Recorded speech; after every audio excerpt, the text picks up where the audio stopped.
อุปนิสัยวาสนามันไม่เหมือนกัน นิสัยภายนอกกับจิตใจภายในมันอาจจะแตกต่างกันมาก คนภายนอกมองไม่เห็นเรื่องจิตใจที่ละเอียดพระพุทธเจ้าจึงห้ามไม่ให้พระแสดงฤทธิ์ปรับอบัติตั้งแต่ทุกกฎปาจิตตียันปาราชิก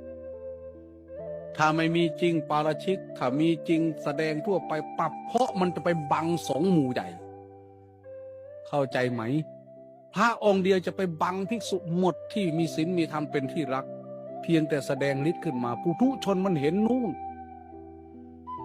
จิตของเขาคล้องอยู่ในกามาวจรผู้ใดแสดงตนเป็นผู้มีฤทธิ์มีเดชเขาก็วิ่งกรูไปหาเพื่อจะสนองตอบกามาวจรทำให้เขาได้ให้เขารวยให้เขามีพวกที่มีศีลมีธรรมเป็นที่รักไม่ประพฤติอย่างนั้นเขาบ่ไปใกล้จ้อยเป็นพระอรหันต์บิณฑบาตบ่มีเขากินเห็นบ่บอกให้ฟังเมื่อคืนนี่เพราะนั้นถ้าอาตมาแสดงฤทธิ์แสดงเดชสมมุติว่าถ้ามันมีอีหลีอันนี้สิบ่ลังมันนี่เบิดบ่มูสิได้กินข้าวบ่บาดนี้